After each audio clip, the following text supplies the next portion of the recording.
And now it's time for another edition of the 12th Man Fan Jam.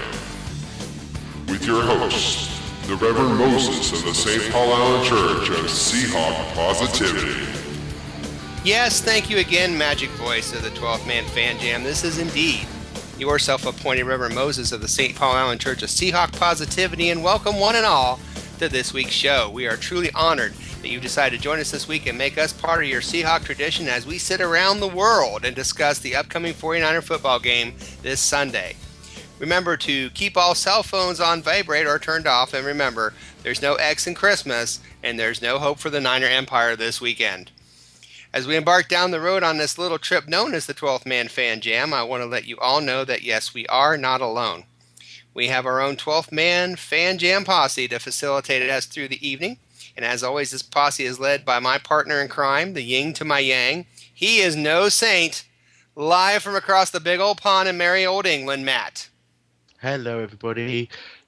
Dennis, can I apologize for missing last week's game? I was busy abusing some PEDs. That's all right. You had a clean drop this week, so we're going to go with it. Sorry about that. But I'm sure Mike Silver will tell us if you are clean or not. But that's yes. Yes, that's later. We also have our own news hound, of course. His 12th Man articles appear weekly on SeahawksSal.com, and he is Will. Hi, Moses, and I wish I was in New York tonight because then you could have said my posse's on Broadway. That was brilliant, Will. My posse's on Broadway. Well, maybe in February. You know what, Will? The kids loved that. The kids, did you dig that? Yeah, the kids dug the posse being on Broadway. That's the first cheer of the night. Congratulations, Will. And of course, we have our stats man to keep us all up to date on important numbers for the upcoming games. From sunny California, our spy in enemy territory, laying low right now, I know. He is our statsman, Mark. Hey everybody, this is Mark reporting 1 hour south from Candlestick Park. And a quick peek out the window reveals no torches or pitchforks, which is good. At this good. point. You just recovered too, so that's a good thing. But now you're addicted to pain pills. It's our fault. Oh, well. I feel bad. Would you like to explain to the people that have a picture of a letter on their screen right now exactly what this is? Because this is from you. Yeah, that is that's one of the few Seahawk team memorabilia that I have, and that's a letter. That's a response letter. I wrote Jim Zorn in 1979 when I was 10, and that was the prefix letter that he sent back. And it's not, I don't think, shown in the picture, but he autographed the bottom, and he autographed a bunch of magazine photos that I had cut out and sent him. That's awesome. Yeah, that's what won me over. That is fantastic. There's some things like that. Like with me, I think what really won me over was back in '92. I had been kind of a fan before that, but I got to meet the team down in Cincinnati after a game, and some things like that just kind of throw you into this fandom craziness that we're all in. And I think '92 was when I kind of jumped off the deep end. And it sounds like after your letter, you did the same thing a little bit. Yeah, my dad grew up in Renton, so it all started watching games with Gramps way back in the day. Yep. So, yep. Awesome stuff. Well, I know everyone's itching to start. We got a lot to talk about. We had a Saints game last week that was there seemed to be a couple things we can talk about that Saints game. And then, of course, we've got an upcoming game this Sunday between your Seattle Seahawks and the San Francisco 49ers. So let's go ahead and get things started. But before we do, we'd like to share with you exactly how we do things here at the 12th Man Fan Jam. How does this show run? Well, goes like this. Show's divided into 4 quarters. We have 2 2-minute warnings, just like a real NFL game. The first quarter will be spent with our news hound, Will Shadowhawk, and the Shadowhawk knows. The second quarter will consist of us dissecting last week's Seahawk win over the Saints and looking back on the predictions made by this roundtable last week for that game. Halftime this week is very interesting, and I've said that every week, but I think this week we've raised the bar at halftime because I actually was able to check in with none other than head coach of the San Francisco 49ers himself, Jim Harbaugh. So you want to hear my interview with Jim Harbaugh. You don't want to miss that. It might be 4 minutes of your life you'll never get back. It's great. Second half, that's not really a big endorsement, is it? Oh, well. Not so much, no. Not so much. But anyway, It is a great 4 minutes of wonderful entertainment. The second half kicks off with our stats man, our own Mark, with all the numbers you need to know about our upcoming game. And the fourth quarter, of course, consists of our fearless predictions and prognostications for the upcoming game between the Seahawks and the 49ers. And we'd also like to take this quick chance to remind you that we would love to hear from you, what you think of our goofy little show. Hit us up on the email thing. Our address is on the screen right now. Send us a quick hi. Let us know you're listening. Say, hey, listen to the show. You guys suck. Or, hey, listen to the show. It was pretty cool. We're desperate and we're lonely, basically. So just send us what you got, and we'll be sure to share it amongst the four of us. So sit back, relax, enjoy yourselves over the next hour or so. But enough of me going on. Without further ado, let's get right into the first quarter and news. Who knows?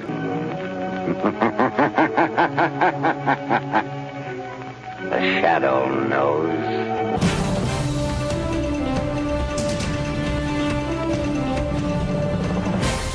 Yes, with news that fell through the cracks from the National Football League while you were busy out Christmas shopping and dodging the snowflakes, here is our own news hound, the Shadowhawk knows, Will. Will, what you got for us?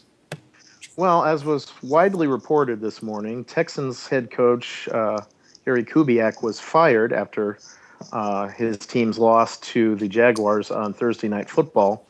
One reason for his firing may have become apparent in some comments made after the game and by today. Kubiak, after the loss, of course, in the fourth quarter of that loss, he put former starting quarterback Matt Schaub back in the game, substituting for Case Keenum. After the game, he said that the Texans would consider starting Matt Schaub the remainder of the season and called him, quote, an unbelievable pro. However, Texans owner Robert McNair, after firing Kubiak, said point blank on Friday, Case Keenum is going to be the quarterback. Oh, no, he didn't. Yes, he did. So definite difference of opinion, and that must have been the straw that broke the camel's back. My goodness. That camel was broken, though. Wasn't it, Mark? Yeah, it's been broken for a while in Houston because that was their 11th straight loss. Yes, it was. Yeah.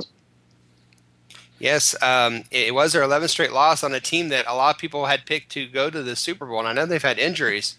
But, Matt, when you look at that team, you've got, if you want to be a coach in the NFL, you've got Andre Johnson, who I know is older, but he's still Andre Johnson. You'll have Arian Foster coming back from IR. You'll have Brian Cushing. You'll have J.J. Watt. You could be a lot worse positions, couldn't you? Not really. No, not really. I'd get rid of a lot of them and start again. And I know that's not what they want to do, because I know that McNair said that basically they don't want to do this whole rebuilding thing. I listened to his release, his press conference, where he explained his reasons why and how sad he was, and they'd all hoped that Kubiak was going to be here until he retired, and all this sort of malarkey. Well, do you know what? Sometimes you just have a bad season. Do you know? Sometimes it just things just go wrong, and football is one of those games, unfortunately, which is really, really unforgiving, and it's really sad for them. But personally, I just think that it's not just the coaches that were rubbish, I'm afraid, this year. It was the players that were generally also quite crap. So no, get rid of them, start again. Literally do what we had to do, rebuild. Yeah. Just start a program of rebuilding from the bottom up. I don't really understand why they've got rid of him mid-season. Quite frankly, I'd have let him have the last 4 games and got rid of him. They can't approach any coaches yet, can they? Because they're all under contract, aren't they? Nobody's under contract, yeah. So it's not as if they can really go out there and get somebody that's going to be any meaningful for them. I don't know about that, because didn't Gus Bradley interview with Jacksonville before the Atlanta game last year? I think you can get permission. Yeah, you can ask permission, but at the moment, I wouldn't imagine that anyone's going to give permission for their offensive or defensive coaches to sort of go and have a chat about these things, especially if they want to focus them on getting, to the end of the season, I suppose. But anyway, I just think it was strange. I thought they had 4 games or whatever it is left. Just let him play it out, to be fair. They couldn't get any crapper, can they? No, they couldn't. Will, how do you feel about the Texans job? You want to apply, or are you with Matt? I'm with Matt, but however, one of the names that has surfaced as a possible head coaching candidate is Seahawks offensive line coach Tom Cable. Oh, I hate So wish you hadn't said let's that. hope they hire Lovey Smith instead. Yeah, please go find Lovey. Oh, please go find Lovey. What else you got for us, Will? Well, one of the more memorable images from last Sunday's games was Vernon Davis being tackled by Ram safety T.J. McDonald when McDonald grabbed Davis in his junk and hauled him down by it. Well, I had no idea, but apparently the NFL believes this is a legal tackling technique because T.J. McDonald was not fined for that tackle. But So isn't it the same as dreadlocks? Yeah, if you have kids playing youth football, say go for the groin. This is a heads down type of game as opposed to a heads up type of game, isn't it? Really? Jesus, that was awful. Oh wow! It sounds like a personal foul to me, but Woo! You would think. You would think it would be a person. Unnecessary roughness. yeah, invasion of privacy. I don't know. No, I mean, Well, I just think it's funny that you can pull somebody down by the hair, you can grab them by the junk, but you can't grab the shoulder pads, you can't hit the helmet. I think all these player safety rules, I think they're just concerned about the equipment more than the players. oh dear God! Wow, woo. Yeah, I saw that I saw that, and it was not fun to watch. I will tell you that. I mean, God. I mean, I felt actually bad for a 49er, which is weird. I wouldn't go that far. Well, and you actually have audio, I think, of him actually. This is Vernon Davis. They had him mic'd up, and this is what he's.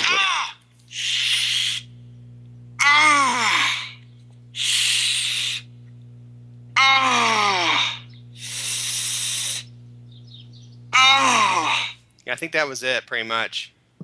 Sounded like he's enjoying that far too much. Yeah, exactly. It kind of sounded like he was hoping for a little bit more, but we won't go there. No, sounds a little bit like Gronkowski. A little bit like Gronkowski, yeah, just a bit.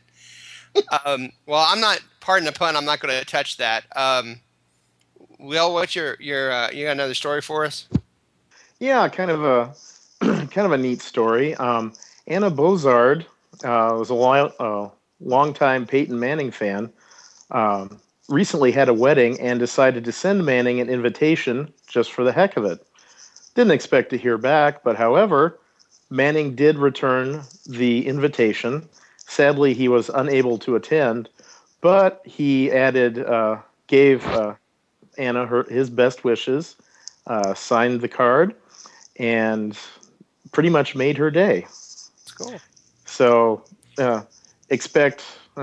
poor Russell Wilson had better expect several wedding invitations from Seattle area fans once this story breaks. No kid. Well, the problem with that was actually he not only did he return the RSVP, Peyton did, but he had sent Eli in his place, but Eli got intercepted on the way to the reception. Thank you. Good night, everybody. That's it. That's it. That's show. We're done. I tell you, throw an Eli interception joke, and you know it's going to be a good night. Maybe one of those nights. That's a sweet story. I have another sweet story I'd like to share with all of you, and I hope you can hear this. What I do for a living is work as a teacher, and today I have to share this. You guys have not heard this. I actually recorded a message from a parent, and this is what teachers have to deal with every single day. So I want you all to try to get this phone number that she's telling me to call her back on, all right? And you might want to write it down. So here we go. This is the number I'm supposed to call this person back on, okay? Can you give me a call back at 317 498 398. What's up on the line?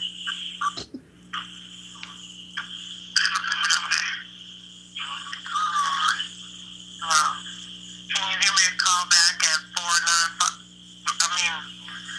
0834? Thanks. Did you get that? Okay, then. Someone want to call her back? If you're listening and you want to call her back, please do. But that's a real answer machine I had today on my machine, and I pretty much I didn't know what to do with that, to be honest. Dave, I get the number? Because I really need to call her back. It's important. 867-5309. Something like that. No, I think it was 1-900. I think there was a Q in there. I think she said a Q, wavy line. I don't know. And did I hear a niner? Visa card number. Did I hear a niner? There's no bum-pa-pa, bum-pa, bum-pa. That's over. Yeah, so you're teaching Charlie Brown. Right. We don't go like, okay, my number is 37 835 14. You don't do that. Oh, God.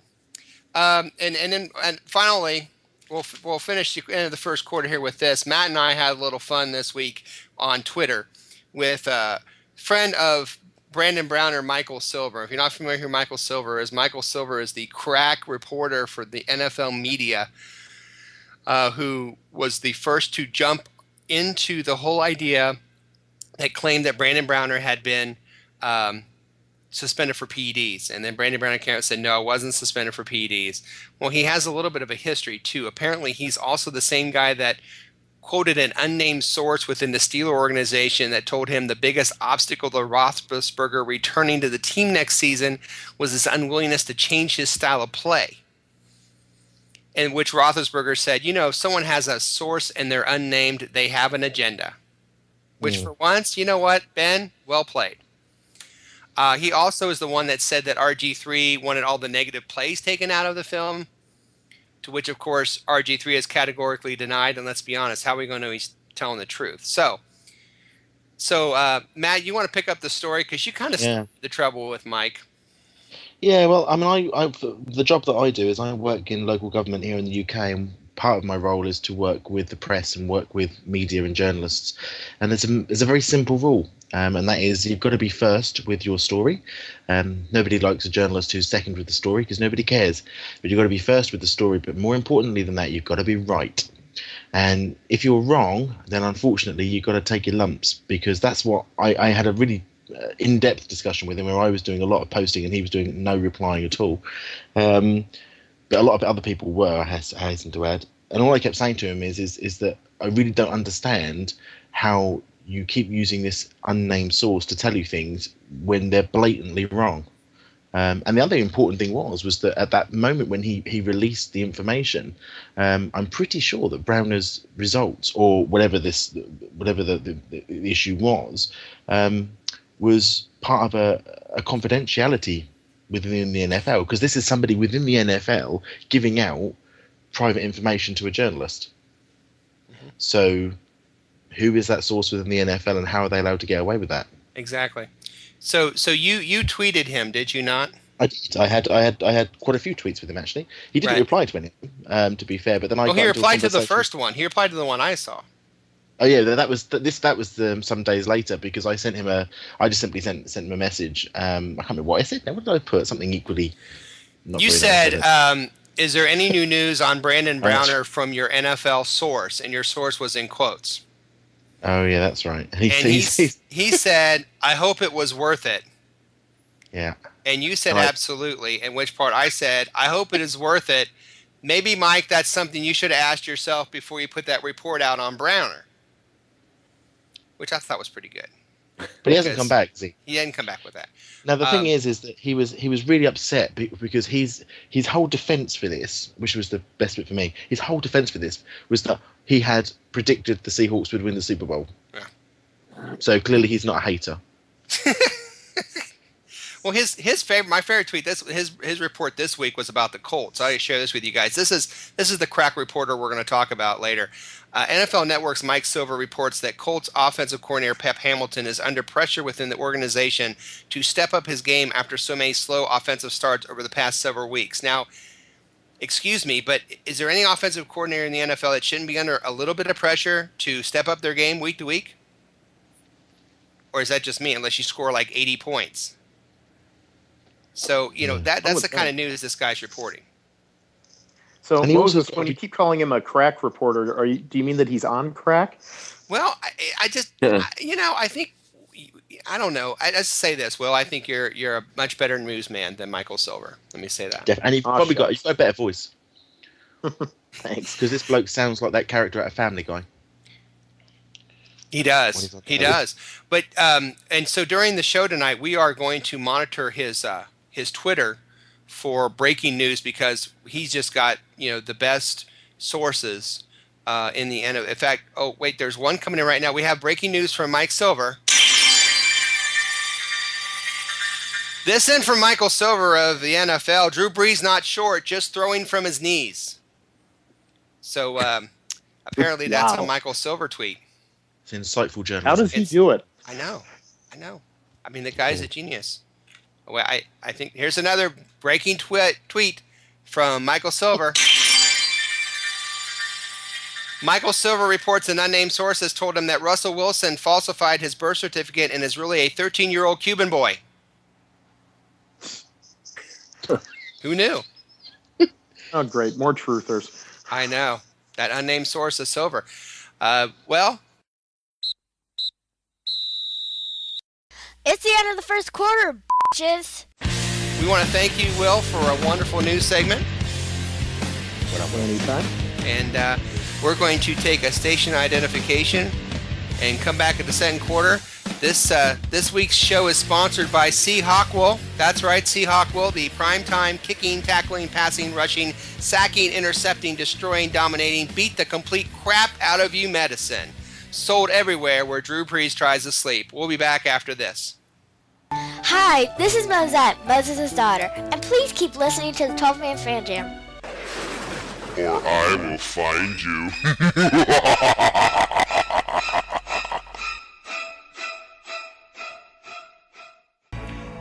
And now it's time for the second quarter of the 12th Man Fan Jam. In the second quarter, we will be discussing the good, we will be discussing the bad, and we will be discussing the ugly of last week's game. Here to take you through the second quarter is once again our host, the self-appointed Reverend Moses of the St. Paul Allen Church of Seahawk Positivity. Thank you once again, Magic Voice, the 12th Man Fan Jam. We are back with the start of the second quarter, and this is the time in the show where we like to go through the good, the bad, and the ugly of last week's Seattle Seahawks game against the New Orleans Saints. We're going to shake things up a little bit this week because there's so much good to talk about, and there's so little bad and so little ugly that this week it will not be the good, the bad, and the ugly. It will be the bad, the ugly, and the good, because we want to talk as much about this game as possible. So we're going to start with the bad. And unfortunately, Will has the duty to try to find something bad from last week's game. Will, is there anything from last week's 34-7 game that you can tell us was bad? Well, fortunately, I love a challenge. And after watching that game again, the one thing that struck me as being bad is especially, Percy Harvin's out for the 49ers game, and who knows when he's going to be back. Without Harvin, I was not impressed with Robert Turbin's kickoff returns. Yes. He only had 2, so it was obviously not a big deal, but he only got as far as the 18-yard line. And if Harvin's not going to be doing kick returns, then we need somebody back there who, at the very least, can set up Seattle in better field position than that. I agree. Is there a reason why Curse was pulled? Does anybody know? I haven't heard anything. Maybe they were maybe with Harvin out, they just wanted to have Curse do receiving duties.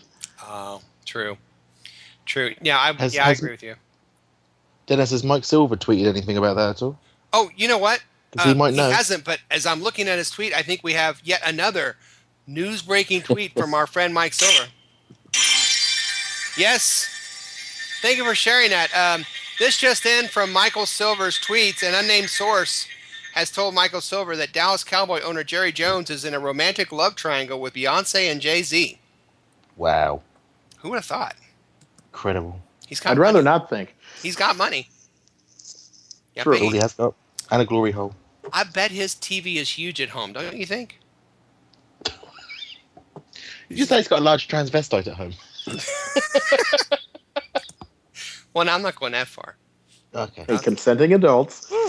Jerry You Jones can and a sue. love triangle. I don't want to. I want to badmouth Michael Silver on this show tonight, but I have a feeling that tweet might be just a little bit. He better check his unnamed source. I don't think his unnamed source is being very accurate right now. But so that was the bad. Was not Dallas Cowboys owner Jerry Jones and a love triangle, but rather the kickoffs. And I couldn't agree more. That scared me a little bit because I agree with you. I don't think Robert Turbin is our kickoff guy. And I don't know. So who do we, if they can't, for some reason they're not using Curse, and you said it might be because of receiving, which might be true. Who do you think, or who do we think? Can we come up with somebody better here at the panel that other than Turbin? Apparently not. Well, But one Lynch, yeah. possibility could be Kristen Michael. Yeah. Problem is he's one of those guys who keeps needing to be put on the inactive list on game day because they need to keep more players in another position. Mm. Yeah. But he's definitely got the speed, and he's done it in college. Yeah. And What we about don't know if this week that's been addressed. I mean, I'm sure we're not the only ones that see that the kickoffs weren't very good. So maybe that's something they're going to either work with Turbin, or they're going to look to make a change. Or I'd be happy to see him down it in the end zone, then take it to the 18. What would you guys think of Ricardo Lockett? I thought about that one. Hey, give him a shot. Yeah. Yeah, why not? Yeah, why not indeed? Well, hopefully we'll fix that bad. I have the ugly, which seems to be a broken record on this part of the show. We always talk about the bad or the ugly, and a complete win like this was. Unfortunately, the one ugly that keeps rearing its ugly head week after week is the big old yellow flag.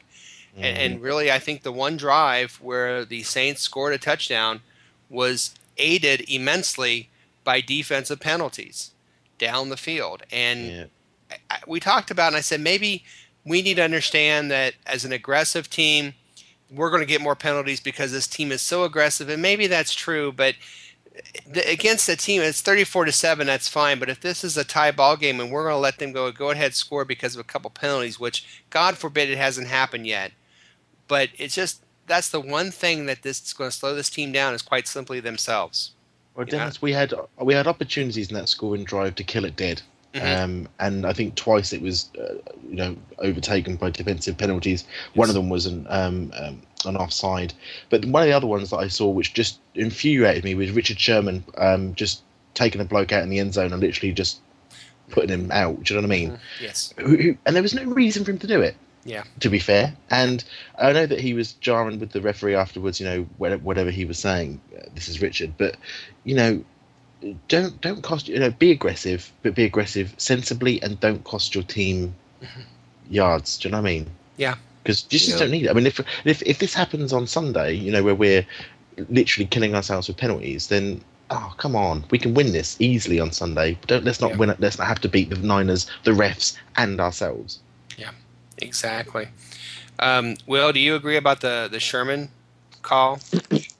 Yeah, I mean, I don't go so far as Pro Football Talk's Mike Florio when he called Sherman a cheap shot artist, but right. there was no justification for that hit, and I think it was a fair penalty. The weird thing is, I didn't see anything about him getting fined for that, and I would have thought it would have been a no-brainer. I thought they were arguing on TV that he was that once Breeze was out of the pocket, that it was one of those things that they were trying to argue that's what Sherman was trying to argue, that hey, Breeze was scrambling out of the pocket, so he became a runner. So he became a blocker. I don't know. I don't know how you justify that, but yeah. But if he hit the guy from the front, I could see it because you see him coming. But from behind, yeah. Wait until this week, Sherman. Wait until the Niners are actually looking at you, then lay them out. Exactly. And I have a feeling he will. Mark, your thought on the penalties? Well, it was interesting because it was a relatively clean actually game in general, and then in that second quarter, the second half, they all started to kick in. We had we had 8 penalties for 66 yards, and we gave up 3 first downs from penalties. Right. But so did the Saints. They had 3 penalties that allowed us first downs as well. So it got sloppy in the second half. Yes. Yeah. It definitely did. That was pretty ugly, and it's ugly every week. I know that the good is we have a lot of good to talk about from this game. So let's just jump right into the good. Matt, pick one. You've got a cornucopia of goodness in front of you. That's what she said. Absolutely. So please pick one, and I'm sure we'll all have something to add to that as well. Okay. I have got so many. That's really good. Every time when I do this, I sit down and I make notes, and I watch the game again this evening, and I sat down and I had a sort of went through each one of them. I think for me, the big question mark going into the game really was our secondary. There was a lot of comment made about how our secondary was going to be weakened. We didn't have Browner, we didn't have Thurman. They were all smoking pot somewhere, and as a result, we were like, our secondary was now rubbish. As opposed to being an elite secondary, and that just simply wasn't true. Maxwell, I think, played reasonably well. I think that they definitely understood that he was probably the weaker part of it. They did play towards him, but he played 57 out of 60 snaps. Lane played 32, and they still only scored 7 points. Mm-hmm. So, the defense held up. So the story going into this that we were going to have a crap secondary and our secondary was depleted and weakened. Not true. Just actually physically demonstrated the depth of our team. Mm-hmm.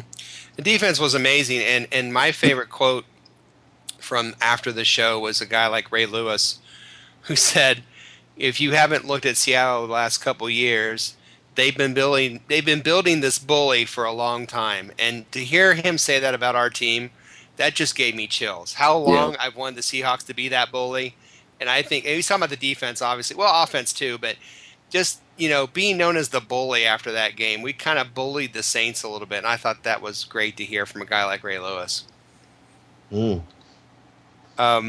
Mark, what have you got? Have you got a good? I'm sure you do, that we haven't talked about. He's talking about secondary and the defense. Yeah, it's kind of like take your pick. I mean, there's so much here. The one thing that really sticks out, or among the things that stick out, is, in a duel of 2 good quarterbacks, one of which Wilson, grew up, I guess, or since he was whatever age, idolizing Breeze. And here he squares off against his, kind of childhood idol and just dominates the game. Mm-hmm. And, I mean, his line for that week was amazing. I mean, 22 out of 30, 310 yards, 3 touchdowns, and a QB rating of 139.6. Yep. It was an amazing thing. The kid does it every week, but the national stage, he really picked a good time to really pick it up. Yeah, it was something else. And we had 69 total offensive plays for that game. Wow. That's crazy. Yeah. Will, what kind of good did you see from that game? Of course, you saw a lot, but what's something we haven't talked about yet? Well, actually, Moses, I need to interrupt. I just saw another bit of breaking news on Michael Silver's Twitter feed. Mike Silver, Twitter, breaking news. Hold on. Michael, let's try it again. Michael Silver, hang on. Michael Silver's breaking news. Here we go. There it is. What'd you find, Will? This one's an interesting one. Per Michael Silver's unnamed Hollywood sources, it seems that Alden Smith has been cast as Paul Walker's replacement in the next Fast and the Furious movie. Oh, nice. Love it. Too soon? Love it. No, it's not too soon. It's never too soon. Brilliant. Yeah, rest in peace, Paul Walker. I was more making fun of Smith. So. Oh, we're going. Michael Silver and Paul Walker both getting dissed on this show at the same time. Oh my goodness. If there's anybody listening after that, thank you for listening. That was brilliant. So, any good from the game, Will, after that amazing Twitter from Michael Silver? Oh gosh, where does one begin? I loved, even though we only had the 1 sack, which of course turned into a touchdown, but I just love the pass rush on Drew Brees. I mean, he was able to get the ball off, so we only got that 1 sack, but all night he had people in his face, flushing him out of the pocket, making him throw to the check down. I think he threw the ball more times than Russell Wilson, yet had less than half of his passing yardage. So I was saying last week that we needed to get after Breeze, and they did. And just congratulations to Seattle's front four. Absolutely. The front four was amazing. The only thing I would say is that clearly noise was a problem for the Saints. He looked generally petrified, Drew Brees, at times. He just stood there and do you remember that look that Kaepernick had when they played us as well? And he generally didn't know what the hell he was doing. What was the word? They discombobulated, they called him. Yeah. It was the same thing for Drew Brees. And I know that what annoys me is that you've got all these coaches and players saying, oh, noise is not a factor. Noise is not a factor. It was, something else, or noise was clearly a factor. They used a timeout on their first possession of the second half. Absolutely. And there was 2 delay of games some of the calls from the refs are a little bit dodgy in this game. Not that they aren't always, but they missed some delay games. They missed some offensive holds. They missed some roughing the passes they saw as well. But clearly, our stadium is a difficult place to play, and they all say that. But they always turn around and say, but it's nothing to do with noise. Really? Why is it a factor? Then why do I have the game plan for it? And that by them burning a timeout, Matt, that's a good point too, because when Ricardo Lockett made that catch, once they replayed it, that looked a little bit sketchy. Mm-hmm. But I think if they burned a timeout, they didn't want to risk losing another through a challenge. Exactly. Yeah. That's a great point. And congratulations to the 12th man for taking the world record once again. Will, since you were there, congratulations. You're part of the world record again. Oh, hey, I couldn't have done it without my 68,000 close friends. And you bought them all a beer to thank them, right? No. Okay. Well, you can contact Will by sending us an email saying Will owes me a beer, and we'll see what we can do for you on that. Congratulations to the 12th man for breaking the record. My good is something, and of course, there are a million things. It was a complete game. It was domination. It was nationally televised. It was against what many thought would be the top 2 teams in the NFC, and it was really exciting at the start. It turned out to be a complete blowout by our team. The thing I thought was the best was something that I felt has bothered this team for years, and that's the play of other teams' tight ends. Other teams' tight ends have a tendency to absolutely burn us all day, and KJ Wright absolutely blanketed Jimmy Graham. And thought the job that our linebackers did on number 80 was phenomenal. And yes, he caught a touchdown pass. And yes, he had more than 2 catches. But you know what? That guy usually gets 10 to 12 catches, and tight ends usually kill us. And I always thought, going into that game, for the last year and a half, if you want to beat us, you beat us with a tight end, and you beat us 6-7 yards down the field. Well, apparently I'm 100% wrong, because KJ Wright absolutely, and the rest of the linebacking crew, just bottled him up. I thought it was fantastic. So that's my good, and I'm very, very happy for it. You could just see from their faces, I think we'd beaten them by the end of the first quarter. Do you know what I mean? They had nothing in the tank, nothing to come back and answer us with. It was complete shell shock. And that's what happens when Seahawk plays, ball properly in all phases of the game. Exactly. We like to go 2-minute warning, but I'm checking my Twitter feed here, and it looks like we have another breaking news story from Michael Silver. Another breaking news tweet from Michael Silver. Michael Silver reports from an unnamed NFL source that the NFL is going to deport the Houston Texans to Mexico. Sounds legit. That's too bad. Good thing for Kubiak that he's no longer on the team. But too bad for the rest of them. But, they're almost there anyway. Holy shit, it's a 2-minute warning. And that's a 2-minute warning, so we will go into the 2-minute warning mode for the end of the first half. And what we do at a 2-minute warning here at 12th Man Fan Jam is we look over our predictions and prognostications from last week. So you will see the predictions from last week's roundtable. The Posse's predictions are on your screen right now. I said 34-20. Dustin said 35-27. Will said 24-13. Mark said 31-20. Of course, Dana picked the Saints by a point, but made it very clear that she does that because every time she picks the Seahawks to lose, they win. So we allowed that last week, and she said 34-33. I did pretty well there, 34-7. I said 34-20. So I think that's a pretty good prediction. All of us had double-digit wins, thinking we were going to win by double digits. Mark had 11 points. Will had 11. Dustin only had 8, and Dana had a 1-point loss. But pretty good predictions there from the posse last week. And as we look at prognostications, which you see on your screen right now, I predicted that there would be 4 turnovers by the Saints, and they only had 1. That was the fumble, which I thought was an interception. No, second fumble return. Do what? It was a second fumble to return. Oh, there was a second fumble. No, it was a sack. Sack And sack fumble. Oh, I thought you said second fumble. You English people don't speak American very well sometimes. Sorry, bloody Yankee. Yeah, it was a sack and a fumble return. So no 1 turnover instead of 4, like I said. Dustin said that Golden Tate would throw a touchdown pass. It didn't happen. Will said that Maxwell Lane would get a pick 6.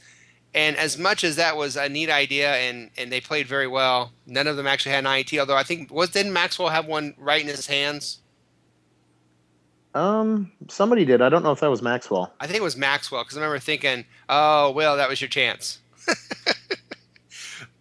And I think he talked about it in the news up in Seattle, saying how he had that one in his hands and he felt terrible about missing it. Mark said the Saints will try an unsuccessful onside kick, and they did not. And Dana said a flea flicker for a touchdown, and that did not happen. We didn't need trickery this week. 34-7, the Seahawks destroyed the Saints on Monday night and really set the tone for the rest of the year. Will, how big was this win, really? Honestly, I don't think you can overstate this win. Everyone was expecting the Saints to come in, and even those people thinking that the Hawks would win expected the Saints to put up a really good fight.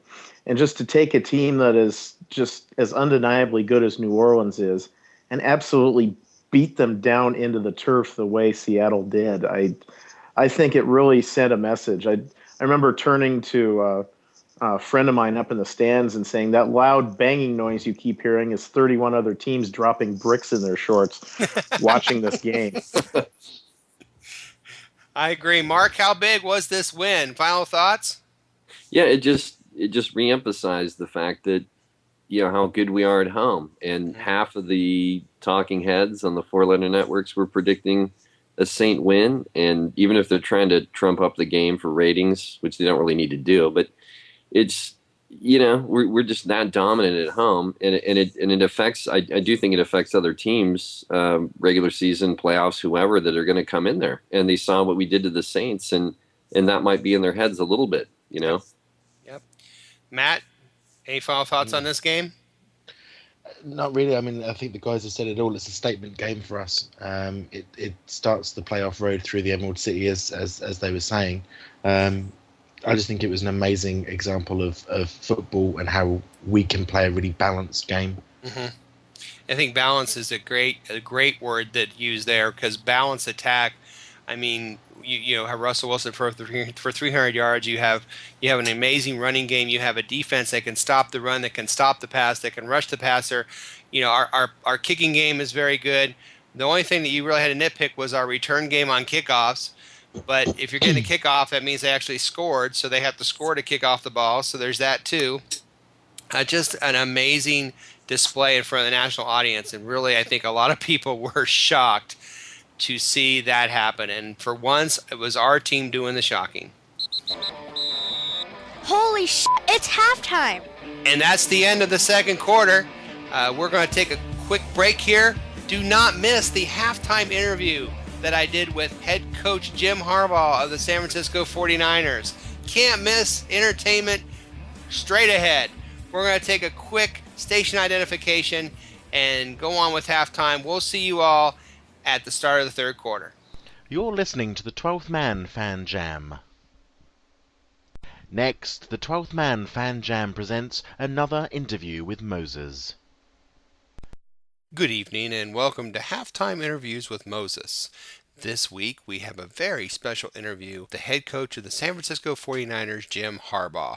Coach Harbaugh, welcome to the show. Thanks a lot. Oh, you're quite welcome. Hey, can I call you Jim? No. Oh, sorry. Coach Harbaugh, I guess. Boy, if you could just phrase that with a different word. What, not Jim? Is there another name you'd rather go by in this interview or something? Michael, Mario, Randy. No, I'm not doing that. Look, I'm just going to call you Coach Harbaugh, okay? Yeah, Right. So, Coach Harbaugh, were you able to have a nice Thanksgiving dinner this past week? that was outstanding. Great.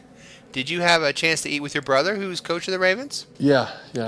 I see. Did you two have a good relationship still, even though you lost to him in the Super Bowl last season? Your question doesn't. I'm not getting it. What are you saying? Something about last season? Yeah, I mean, you lost to your brother last year in the Super Bowl. And whose opinion? Yours opinion? It's not opinion. Didn't you see the scoreboard? It actually happened. I really don't know that. All right. Well, look, did you at least have a decent Thanksgiving meal? I think it's just a lot of gobble gobble turkey. Yeah, I hear that. Just gobble gobble gobble turkey from Jive Turkey Gobblers. Yeah, okay, I get it. Gobble gobble gobble gobble gobble gobble. Okay, enough with the turkey already. That's what they do. I know that's what they do, okay? Yeah. I hear that after dinner you went to see a Justin Bieber concert. Are you a big fan of Justin Bieber? Well, he just competes like a maniac all the time. Oh, you mean Justin Bieber? Yes. Everybody should have a Justin. Everybody should. I'm glad we do. Well, I'm kind of surprised by that. How did you get the tickets for the Justin Bieber concert? I want to thank my parents. Thanks a lot. Your parents spoil you. That's what they do. So did you have a good time at the concert? Was a shining star out there. Well, listen, enough about Justin Bieber. Let's talk about this Sunday's game. What are your thoughts about the game this Sunday? I have no comment on that. What? Then what do you want to talk about? Getting our hands on balls. On what? On balls. I'm starting to feel a little uncomfortable in this interview. Boy, if you just phrase that with a different word, comfortable, comfort, it's just a word that just is not in football lexicon. Don't you even want to talk about the game this Sunday? Yeah, I think to ask that question is to answer it. That's... What? What? To ask it is to answer it, yeah. What the hell does that even mean? I don't know for sure. Well, this has been a colossal waste of time. I think everybody's going to feel the same way after this, Well, I think this interview's over. I don't think it ever really started, to be truthful. I think we could have done better. Just wasn't good. I mean... Yeah, well, maybe if you talked about the upcoming game, it would have helped you, moron. It's a team effort. Yeah, well, I asked the questions. You answer them, okay? I don't even know the words to say it. Oh, never mind, genius. Jive Turkey. Really? Jive Turkey? What year are we in, Harbaugh? 1976? Possibly. Oh, right. Well, this has been gobble gobble gobble gobble gobble gobble gobble gobble. A really bad interview with Jim Harbaugh. What all there is to say about that? Oh, bite me, Harbaugh. You're listening to the 12th Man Fan Jam, and that was another interview from Moses. I'm joined by Shango. Shango, what did you think of Moses' interview? This was pathetic. It was embarrassing. It was one of the worst performances I've seen in my life. Okay. Thanks, Shango. Thank you. Can somebody get him out of my room, please? Okay, thanks. Moses, back over to you. And I'm going to be okay.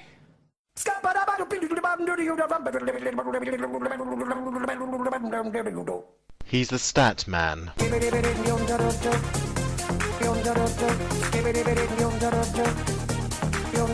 He's the stat man.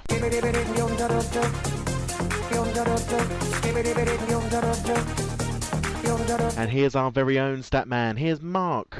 Yes, it is the third quarter, and it is time for stats for this week's upcoming game between your Seattle Seahawks and the San Francisco 49ers. And to lead us the way, we have our own stats man, and that is Mark. Mark, what do you got for us this evening?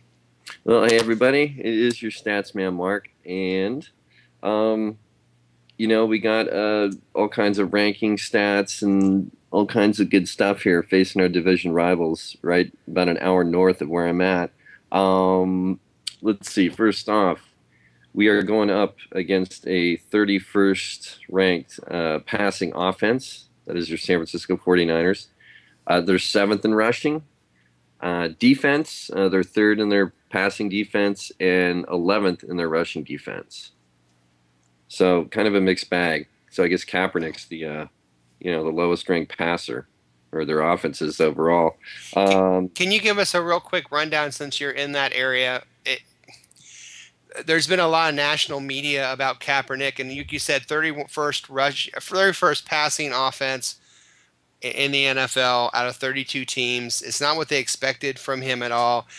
How are the grumblings in San Francisco 49er land regarding Kaepernick? Well, they've calmed down a little bit, after beating the Rams, and who else did they beat before that? I don't know if it was the Falcons. Yes. But prior to that, yeah, there was like bring Alex Smith back, and that's really all you need to know. Mm-hmm. At least internet fans and radio callers. The interesting thing with him is, 15 TDs, 7 interceptions, 2,300 yards. His completion percentage is 57.8, and that is down like several percent from last year, and that's a pretty bad completion percentage. So Will, do you think that that's due more to Kaepernick or due more to the fact that Crabtree and they've had a lot of injuries, which they have? Well, I think it's a bit of both. I think the injured players, that's certainly not helping him, but Kaepernick, even last year when he was playing well, when he's under pressure, he just turns into a one-read quarterback. If it's not there, he runs. And he did so well last year because he was able to run so well and because he had all of his weapons too. And so I think getting Crabtree back will help. I think that if Seattle covers him well, which I expect, I think he's still going to have trouble this week. And number 11, you say number 11 rushing? Number 7 rushing, right, Mark? Yeah, 7th rushing offense and 11th rushing defense. Yeah. What other kind of stats you got for us this evening? Well, let's see. We got the usual suspects after Kaepernick. Frank Gore, 4 yards a carry, 8 touchdowns. Anquan Bolden is having a good year, 822 yards, 5 touchdowns, 61 receptions. And Vernon Davis has 10 touchdowns as well. What I looked at is their losses. In their 4 losses, they've been to, the Seahawks, of course, the Saints, Panthers, and Colts. And, of course, what they all have in common is that those are winning teams. Mm-hmm. So I guess that makes sense. And they do have 2 losses at home. So it's not like they have an unbeaten home streak like a certain team does. And and we've lost 5 straight there. But in none of those victories in San Francisco was Colin Kaepernick the QB, because a year ago Alex Smith was still starting. Right. Which I had forgotten. Horrible game. And that game? And what else? We have our 5-1 road record, to take in there. So who are the 4 losses again? They were to the Seahawks, Saints, Carolina, and the Colts. The last 2, were home games for them. Right. Because I know that we blew them out, and I know the Colts blew them out, and then I believe the Saints were a 3-point loss, and the Carolina was a 1-point loss. Yeah, 10-9. Yeah. So they've lost against all the sort of people in the driving seat, haven't they? They've lost to the Saints, the Panthers, and us. Yes. Ouch. Yes, they have. And if I'm not mistaken, the best stat coming into this game is the fact that if I heard this right, if the 49ers lose and the Philadelphia Eagles win, and the season ends after this week, the 49ers would be a 7 seed. That's correct. Yes. Mm-hmm. So they are teetering. This is not a situation like the Chiefs and the Broncos where you have 2 teams so far and above everyone else that the only question is who's going to win the division. This is a team that's desperate, that people are gaining on quickly in the NFC. But if you listen to the media, you wouldn't get that. They're a resurgent team. Yeah. They're driving ahead. And it's like I always feel with the journalists in the NFL that they make predictions which they can't really back up, which fall apart in front of them. So they then try and make out that they knew it was going to happen all along. Right. So it's like this is the game plan for this is what they expect to see from the 49ers. Sometimes resurgence is a bad word because that means you were crap at some point. And that's what's happened. I'm not worried about them in the slightest, to be frankly honest. What I am worried about is that stadium and our fans not being killed when they're in there. Because it's a bloody death trap. Yeah, that's the truth. That is the truth. Because you were there last year. It was horrible. I mean, to be fair, it's my first ever away game, obviously. First time to San Francisco. And it was, without doubt, one of the scariest experiences of my life. It was awful. Wow. I know more than a dozen people who refuse to go to games in that stadium anymore just because it has gotten so bad. Mm-hmm. It has. And so if you're going to the game, please be careful. Dennis, I've got a tweet that's just come in from Mike Silver. You got? Oh, wait! You have a news breaking tweet from Mike Silver. News breaking tweet from Mike Silver. Matt, what'd you find? This isn't from Mike Silver's Twitter feed. Apparently, an unnamed NFL source has said that referee Ed Hoculi is undergoing genital reconstruction surgery following a ball stretching accident after the Saints game last Monday. Beautiful. We didn't even talk about that. How do we not talk about Ed Hoculi talking about stretching balls or switching balls or whatever it was on live TV? Dennis, you know that Despicable Me moment where they go, what? Really, really high pitched. That's exactly what I did when he made that call.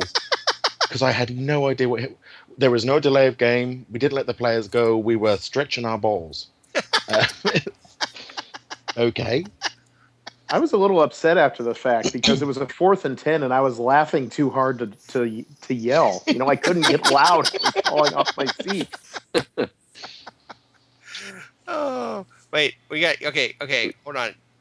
Say it. Can you say it one more time here, maybe? Okay.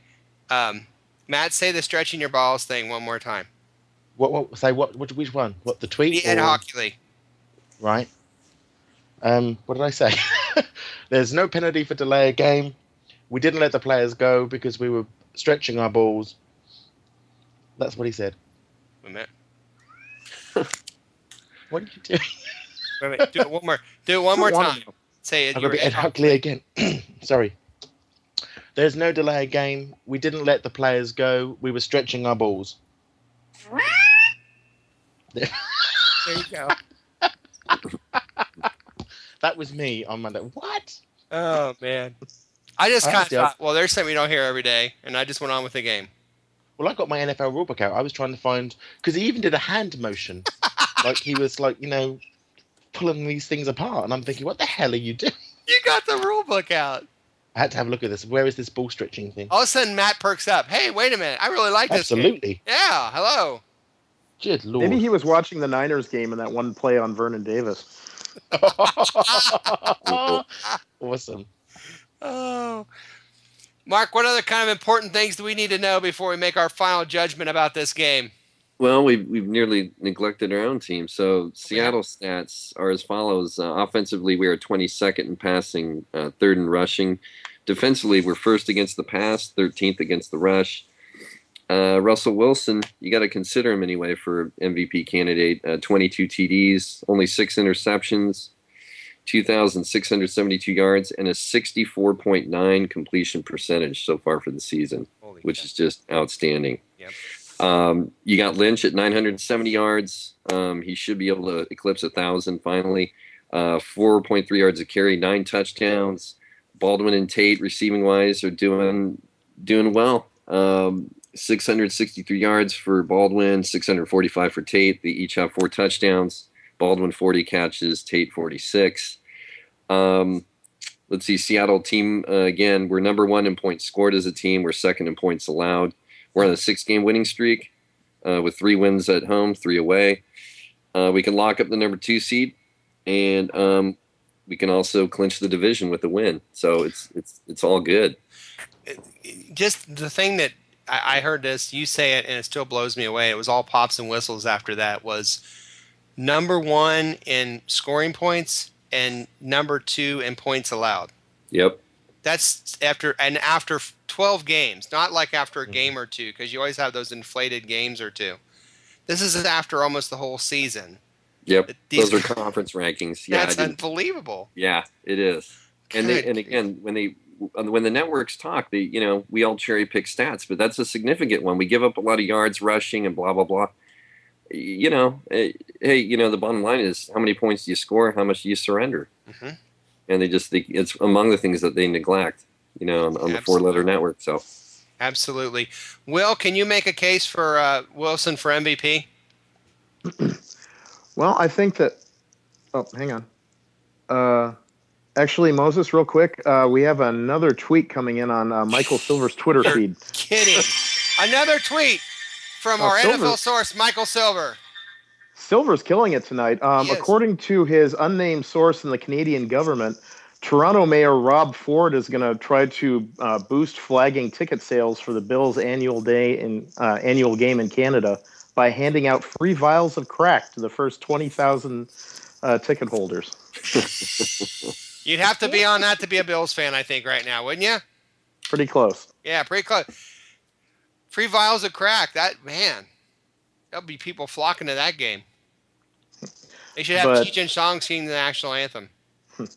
Getting back to Wilson, though, pretty much the biggest argument in favor of Manning over Wilson is he gets the stats and he's having to do more of it by himself. But, stats with Wilson especially, stats just don't tell the entire story. I mean, he is taking everything the defenses are throwing at him right now and making them pay.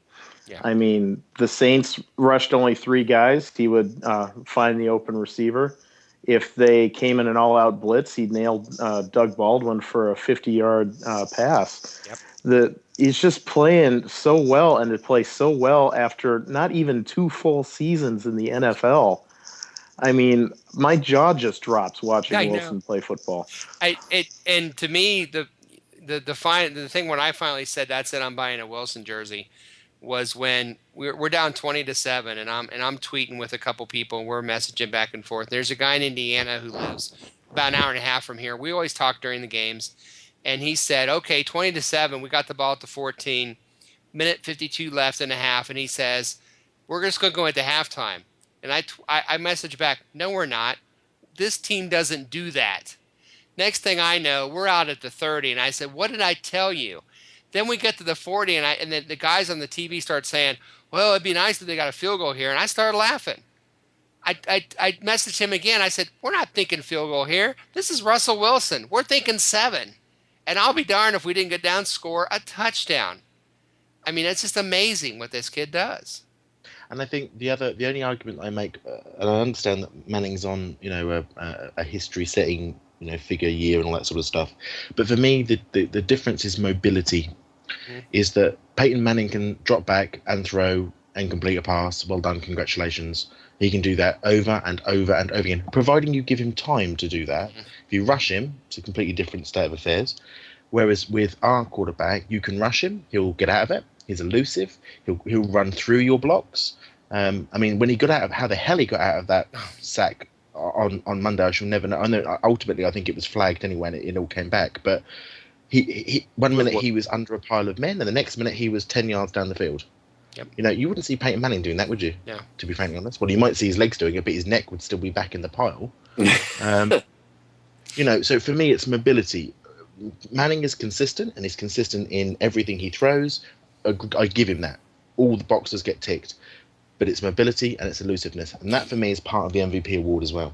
Yeah, what Manning will do in that situation, if he's getting pressure, Manning will shorten his time in the pocket. In other words, he'll throw the ball quicker. What our guy will do is actually, believe it or not, buy more time by scrambling out of the pocket. And this is crazy, but that's what he does. And I here at the Colts game, I'm sitting around a bunch of Colts fans who, they don't know our team. We see each other once every 4 years. And we're not the same division. We're not the same conference. And it got to the fourth quarter, and people around me were just shaking their heads in disbelief. And I said, he does this every week. You don't see this in the stats, but this kid does this every week. It's the end of the third quarter, bitches. And that's the end of the third quarter. Thank you, Statsman Mark, for some remarkable stats. Yes, sir. We appreciate that. We're going to come back in the fourth quarter and finish this thing up with our predictions and prognostications. But first, a quick station identification. You're listening to the 12th Man Fan Jam on the Seahawk Positivity YouTube channel. Well, I hear all that. What is an internet? And now it's time for the fourth quarter of the 12th Man Fan Jam. Here to lead us through the final quarter is once again our host, the self-appointed Reverend Moses of the St. Paul Allen Church of Seahawk Positivity. Thank you again, Magic Voice of the 12th Man Fan Jam. We remind you that This is the fourth quarter and time where we talk about our predictions and our prognostications for the upcoming game between the Seattle Seahawks and the San Francisco 49ers. We'll start with Will. Will, great to hear you again on the show, my friend. Thank you, sir. Okay, predictions. I say Seattle is going to take this one 31-16. And I think Colin Kaepernick gets benched before the end of this game. Wow. Wow. Okay, and this will include he will get benched. He will not finish. Let's just put it that way. Yeah, not for injury, but for performance. Wow. Woo. Who's their backup? Colt McCoy. Wow. We want Colt McCoy. Wow. Woo. All right. That's awesome if that happens. If that happens, there'll be a lot of craziness going on down there, Mark. You better hide yourself. Yeah. Speaking of Mark, from behind enemy lines, what is your pick this week, Mark? Well, the prediction for me, I think it'll be a little bit closer. I'm calling it 24-20 Seahawks. That's the score that I come up with. And I see I'm calling it pick 6 for Sherman, which is the Niners, like, one of their worst nightmares is to have him do it. Yeah, that's true. That's true. They would not like him to do that. So, yeah, I see Sherman picking him off and, in the first half and giving us some good momentum. Nice. Matthew. Yeah, it's a difficult one, this. No, it isn't really. I'm lying. It's going to be Seahawks victory 24-10. I think Marshawn Lynch is going to run for 120 yards. And he'll get 1 TD out of it. And I also think, actually, the Kaepernick will be intercepted twice. 20 yards and a TD. And Kaepernick with 2 INTs, huh? Yeah. Wow. Double dipping. Hey, Moses? Yes. Moses, I'm sorry to interrupt. We do have another tweet coming in on Michael Silver's Twitter feed. You have a Michael Silver breaking news. Well, this one is less breaking news and more of a remembrance. Silver just wanted to tweet out happy birthday to his grandfather, Morris Silver, who in 1948, according to an unnamed source, called Dewey over Truman in the presidential race. We have a winner. That's brilliant. We're just end the show right here. That was awesome. Oh. We always wondered who that was, and it was a Silver. I guess we shouldn't be shocked by that, huh? Yeah, the whole thing makes sense now. It does. Oh, Michael Silver, we had so much fun with you tonight, and he doesn't even have any idea. All right, Moses is picking 24-7. Why am I going in third person all of a sudden? Moses is picking 24-17. But I will anyway. Moses is picking 24-17, and I also believe that my crazy prediction is going to be Russell Wilson is going to have 2 rushing touchdowns. Sounds good. And they're going to say, where does he get those crazy toys when he's done? Moses, there's a real tweet, actually. Actual real tweet from real Skip Bayless. Oh. Which I'm desperately trying to find. Skip Bayless is almost as much fun as Mike Silver. Yeah, he says, I believe the Seahawks will beat the 49ers soundly. What? That's what he said. And so I had to tweet back, where is Skip Bayless? What have you done to him? Yeah, there it is. So Let me go outside just to check and see if the world has ended. Everything is just screwed up. The problem with Skip Bayless is that he realizes that we are going to clinch home field advantage in the AFC playoffs. Nice. That's why he thinks that we're going to destroy them. In fact, I wouldn't be surprised if he picked the 49ers and the Seahawks in the Super Bowl. The Falcons and the Seahawks. Yeah. Hey, Moses, one more thing I did hear on ESPN2 is that we have not given up a rushing touchdown defensively since week 7. Wow. I did not realize we had that long of a streak going, but that's incredible. That is worth a wow. definitely. What are we against the rush defensively? That's 13th or something, isn't it? Yeah, we are defensively. Where are we? Yeah, we're 13th in rush D. Yes, I still think that's just those 2 games where we got ripped apart. We'd be top 10 easy if it wasn't for the Rams game and the Bucks game. Totally. Oh, absolutely. And those are 2 more things they kept talking about. The Rams did it, the Bucks did it. It's like, well, how many weeks ago? Exactly. It's just, yeah. Exactly. And now it's time for my favorite part of the show. Holy shit, it's a 2-minute warning. The 2-minute warning where I get to ask the staff and the posse, the positivity posse, my favorite question, which is bigger? So the which is bigger this evening, in honor of Ed Hoculi, is going to be the following. Which number will be bigger? How many times we sack Kaepernick, or how many times Russell Wilson gets sacked? Who will have the bigger number? The Kaepernick being sacked or Russell Wilson being sacked? So we'll start with Will. Will, which is bigger? Kaepernick sacks or Russell Wilson sacks? Well, let's phrase this a little differently. The number of sacks Kaepernick will suffer versus the number of sacks Wilson will suffer. I'm going to go on this one with Kaepernick just because guard Mike Iupati is still out, and Joe Staley, their left tackle, it's looking like he is going to play, but he's certainly not 100%. And I think that our front four is going to feast on him and Iupati's replacement. Let's go for a bonus. How much more do you think? Give me a plus. I think the Seahawks will sack Kaepernick 3 times, so free jumbo jacks, everybody. Woo. And Russell Wilson will only be sacked once. So +2. All right. Matt?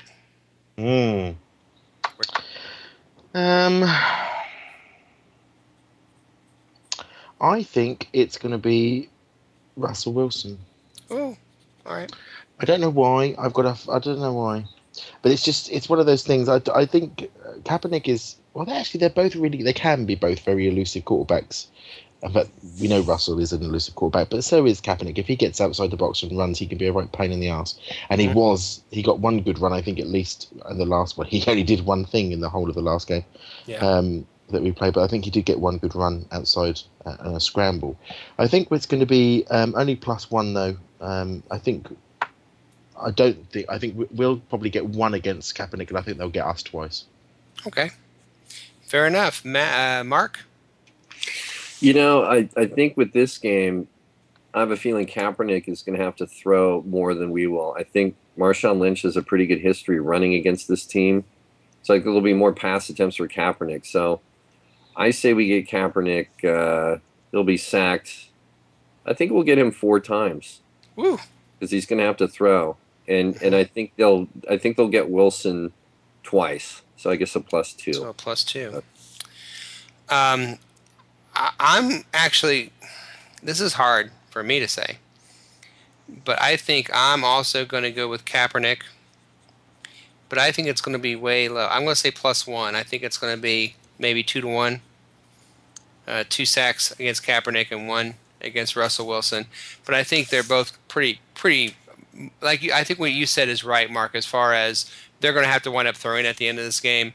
And that's when he's going to try and make something to happen, and that's when he's going to make those errors, and that are going to cost them sacks. Plus the fact with the injuries that Will said, I kind of agree with that, with the injuries on the offensive line for the 49ers and our guys that just get after the quarterback. So I'm going with Kaepernick on that. Well. Was that fun or what? I want to thank everyone. It was fun. Absolutely.